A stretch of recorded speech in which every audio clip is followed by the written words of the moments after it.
विस्तार से। 2019 के लोकसभा चुनाव के मद्देनजर आसनसोल नगर निगम के मेयर एवं आसनसोल माकपा पूर्व सांसद बंसुगोपाल चौधरी ने एक दूसरे पर आरोप प्रत्यारोप लगाए। अब ভোটের সময় আপনারা ভোট দেবেন বিজেপি কে, ভাই নেড়া বেলতলা একবারই যায় বারবার না, আর এই ভুল হবে না। অনেকদিন আপনাদেরকে সেভ করে রেখেছি, কিন্তু উপরে উপরে লাল ঝান্ডা ভেতরে ভেতরে পদ্ম ফুল, এই রাজনীতি কিন্তু আর আমরা বেশি দিন চলতে দেবো না, এবং সিয়াসলের বুকেও এই রাজনীতি কিন্তু আমরা হতে দেবো না, এটা পরিষ্কার করে বলে দিতে চাই। এদের ফান্ডিং হচ্ছে, আমি তো বলবো যে রানীগঞ্জের গোটা 20 সিপিএম নেতাদের যদি অ্যাকাউন্ট চেক করা হয়, লাস্ট এক মাসের যদি অ্যাকাউন্ট চেক করা হয়, পাসবই চেক করা হয়, সবার অ্যাকাউন্টে কিন্তু বিজেপি থেকে টাকা ঢুকেছে, এটা প্রমাণ আমরা করে দেবো, আগামী দিনে প্রমাণ করে দেবো। নির্বাচনটা শেষ হোক, তারপর এটা প্রমাণ করে দেবো। বিজেপির কাছে টাকা নিয়ে তৃণমূলকে হারানোর যে প্রচেষ্টা আপনারা করছেন, তার বিরুদ্ধে কিন্তু আমরা এবার ময়দানে নেমেছি। বামপন্থীরা তলে তলে বিজেপিকে সাপোর্ট করবেন, এই রাজনীতি আর বেশি দিন আমরা মানা যাবে না। যদি সত্যি সত্যি সিপিএম খুব সিরিয়াস থাকতো, সত্যি সত্যি সূর্যকান্ত মিশ্র যদি সিরিয়াস থাকতেন, ওনার যদি সত্যি সত্যি বিজেপির বিরুদ্ধে লড়াই করার ইচ্ছে থাকতো, তাহলে পাণ্ডবেশ্বরের মতো জায়গায়, যাকে আমরা অলরেডি বিধানসভায় পরাজিত করেছি, তাকে লোকসভা তিনি প্রার্থী করতেন না। এবং আমি জানি যে বংশবাবুর পক্ষে প্রকাশ্য এসে বলা সম্ভব না যে না ভাই আপনারা তৃণমূল কংগ্রেসকে ভোট দিন, এটা আপনি বলতে পারবেন না। কিন্তু প্রকাশ্য না বললেও গোপনে তো বলে দেওয়া যায়, চা দোকানে, পান দোকানে, নিজের বন্ধু বান্ধব, তাদের মাধ্যমে তো মেসেজটা দিয়ে দেওয়া যায়।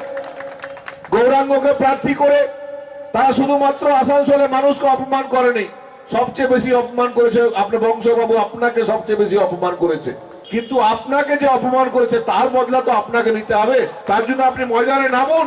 আমি বলছি না যে আমাদের মঞ্চে এসে বলতে হবে, কিন্তু গোপনে আড়ালে বন্ধু বান্ধবদের মাধ্যমে এই মেসেজটা দিন যে না ভাই, এটা সিয়ারসোলের অপমান, এবং এই গ্রামে আমি থাকি, এই গ্রামের আমি প্রাক্তন সাংসদ, আমাকে প্রার্থী না করে গৌরাঙ্গ, ওই হেরো গৌরাঙ্গ যে পাণ্ডবেশ্বরে হেরে গেছে, তাকে প্রার্থী করেছে। ভাই, এর বদলা কিন্তু সিপিএম কর্মীদেরকে নিতে হবে। বিগত বিধানসভা নির্বাচনে ঠিক পর সবচেয়ে বেশি যদি আমাকে কেউ ফোন করেছিল, তো বামপন্থী নেতারা করেছিল। কেউ গোগলা থেকে ফোন করছে, দাদা হ্যাঁ কি হলো, আমি এই লোকাল কমিটির সেক্রেটারি বলছি। কি হয়েছে? আমার পার্টি অফিসের চাবিটা ছেলেরা কেড়ে নিয়েছে। আমি আবার ফোন করতাম, কে কাটলি রে চাবি? ও দাদা চাবি কাটবো না, আমার ভাইকে খুন করেছিলেন, চাবি কেড়ে নেবো না। আমি বলেছি আচ্ছা ভাই খুন হয়েছে, কোনো অসুবিধা নেই, চাবি ফিরিয়ে দে ভাই। জামুরিয়া থেকে কেউ ফোন করতো বামপন্থী নেতারা আমাকে, মেয়র সাহেব এটা কি ঠিক হচ্ছে? কি হয়েছে? বলছে আমার ঘরে ঢিল পড়ছে। আমরা কেন ঢিল ফেলছিস রে? ঢিল ফেলছিস? আমার ছেলেরা দলের কর্মীদেরকে জিজ্ঞেস করতাম, বলে আমি তো শুধু ঢিল ফেলছি দাদা, এরা তো আমাদের ঘরে বম ফেলতো, আমাদের ঘর থেকে বেরোতে দিত না, তার বদলে শুধুমাত্র ঢিল ছুড়েছি। আমি কিন্তু বারণ করেছি, না ভাই ঢিল ছুড়বি না, সিপিএম নেতাদেরকে বাঁচিয়ে রাখ। এবং আমি ভেবেছিলাম এই যে বামপন্থার নামে এনারা রাজনীতি করেন, এনাদেরকে যদি সেভ করে রাখা হয়, তাহলে একদিন হয়তো এনারা সমাজের জন্য কিছু কাজ করবেন। কিন্তু এ কি, তো আমি বিরাট ভুল করলাম। যখন নির্বাচন এলো বিগত লোকসভা নির্বাচন, তখন এদের ভূমিকা আমরা দেখলাম, তলে তলে সবাই বলে দিলেন যে না আমরা জিততে পারছি না, তাই দোলা সেনকে পরাজিত করতে হবে, সিপিএম এর লোকরা সবাই বিজেপিকে ভোট দিয়ে দাও। তারা বিজেপিকে সবাই ভোট দিয়ে দিল, এবং আলটিমেটলি এটা আমরা বুঝতে পারিনি বলে কিন্তু দোলা সেন আমাদের পরাজিত হয়েছিলেন। তাই এই নির্বাচনে আমরা আগে থেকে প্রস্তুত আছি। আমরা জানি যে সিপিএম এই ভোটেও আপনারা আপনাদের ভোট এই গৌরাঙ্গ চ্যাটার্জি ওয়ালিংকে পয়সা কে দিচ্ছে আমরা জানি, রং কোথা থেকে কেনা হচ্ছে আমরা জানি, বিজেপি ফান্ডিং করছে আপনাদের পেছনে, এটা আমরা ভালো করে জানি। এবং আলটিমেটলি আপনারা আপনাদের ভোটটা কিন্তু বিজেপিকে দেবেন। বামপন্থার নামে যারা রাজনীতি করছেন, তারা আপনাদের ভোটটা আলটিমেটলি বিজেপি বাবুল সুপ্রিয়কে দেবেন, এটা আমরা জানি।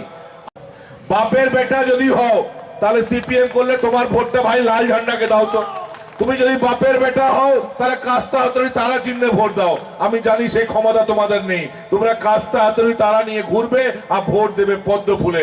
তাই আমি বলে যাই, এক বাপের বেটা যদি হও, এখানকার রানীগঞ্জে সব সিপিএম নেতাদেরকে বলছি, স্বাচ্ছন্দ্যে সবাই প্রচার করে বেড়াচ্ছ ভাই, কিন্তু বাপের বেটা যদি হও, সত্যি সত্যি যদি সিপিএম এর ঘরানা ছেলে হও, তাহলে কাস্তা হাতুড়ি তারা চিহ্নে ভোট দিয়ে দেখাও। আমরা চ্যালেঞ্জ নিয়েছি, রানীগঞ্জে চ্যালেঞ্জ নিয়েছি, কিন্তু আমরা জানি তোমরা করবে না, তোমরা তলে তলে বিজেপিকে ভোট দেবে। ভয় এবং সন্ত্রস্ত করা ভোটারদের, এটা পশ্চিম বাংলাতে তৃণমূল কংগ্রেসের সুপ্রিমো মমতা বন্দ্যোপাধ্যায় তিনি এই পদ্ধতি চালু করেছেন।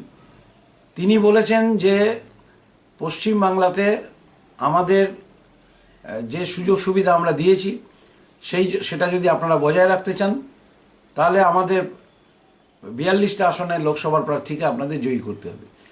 এবং নির্বাচনী নিয়ম ভেঙে তিনি এখন নিজে বিভিন্ন স্কুলে চিঠি পাঠাচ্ছেন। আমরা জানি না কি করে এই চিঠি তিনি পাঠাতে পারেন। নির্বাচনী বিধি ভাঙছেন পশ্চিমবাংলার মুখ্যমন্ত্রী এবং ভয় এবং সন্ত্রাসের পরিবেশ পুলিশকে ব্যবহার করে এটা করা হচ্ছে অনেক জায়গাতে।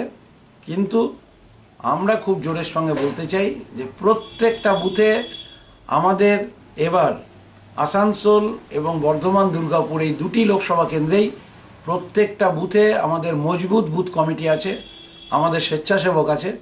আমাদের কাজ হচ্ছে শান্তিপূর্ণভাবে ভোটারদের আমরা পৌঁছে দেব এবং তারা যাতে নির্বিঘ্নে ভোট দিতে পারেন তার জন্যে যা আমাদের জোরদার সংগঠন তৈরি করার দরকার সেটা আমরা তৈরি করছি। বলে সমস্ত ফান্ড নাকি বিজেপি দিচ্ছে সিপিএমকে। সেটা ওরা ভালো করে আগে নিজেদের চাচা আপন প্রাণ বাঁচাক। ওই জন্যই তো ওরা 4টে-5টা আসনে বিজেপিকে জায়গা করে দিয়েছে যাতে সারদার হাত থেকে ওরা বাঁচতে পারে বলে। সারদার টাকাটা কোথায় আছে সেইটা আগে ওদের মুখ্যমন্ত্রীকে আর ওদের নেতাদের বলতে হবে। সেটা সিবিআই এর হাত থেকে বাঁচার জন্যে যা যা করার সেটা বিজেপির সঙ্গে আর রাজনাথ সিংয়ের সঙ্গে কারা কারা দিল্লিতে গিয়ে সেই যোগাযোগ করছে সেইটা আগে ওরা বলুক। বলছে এখানে মানে যে ফান্ডগুলো আসছে এবং জোর গলায় বলছে প্রমাণ শুদ্ধ দেওয়া হবে। ওরা প্রমাণ দিয়ে দিক, সেই প্রমাণের জন্য অপেক্ষা করে থাকলাম। এবং আপনাকে সিট দেওয়া হয়নি বলে আপনাকে বলছে তৃণমূলে ভোট দেওয়ার জন্য, এইটা ব্যাপারে কি বলবে? তৃণমূলে আমাকে ভোট দেওয়ার কথা যদি বলে থাকে তাহলে ওদের ভোটের অভাব পড়েছে। আর এটা যারা বলছে তারা জানে না যে আমি 18 বছর বয়স থেকে আমি বামপন্থী। আমার পারিবারিক জীবনে কেউ কখনো রাজনীতি করেনি। আমি আদর্শগতভাবে সারা জীবন আমি বামপন্থীই থাকব। আর সিট আমার যা বয়স তার অর্ধেক এই গোটা অবিভক্ত বর্ধমান জেলায় আমার বয়সের অর্ধেকটা আমি বিধানসভা, মন্ত্রিত্ব আর লোকসভায় কাটিয়েছি। আর আমাদের পার্টির আমি রাজ্য কমিটির সদস্য, প্রার্থী আমরা ঠিক করি। সুতরাং তৃণমূল দলের হচ্ছে কিছু নেই, একটা পোস্ট আছে, সেটা সুপ্রিমো আছেন আর বাকিরা ল্যাম্প পোস্ট আছে। ওদের দলের তো কোনো নীতি নেই আর ওদের তো এসব বলতে হবে। তার কারণ হচ্ছে নিজেদের চেয়ার বাঁচাবার জন্যে। কারণ গতবারে দোলা সেনের ভোটের পর ওদের কি হাল হয়েছিল সেটা ওরা ভালো করে জানে। এখন আমাকে এসব কথা না বললে তৃণমূলের লোকের চাকরি থাকবে। সম্রাট দাস की रिपोर्ट, टीवी न्यूज।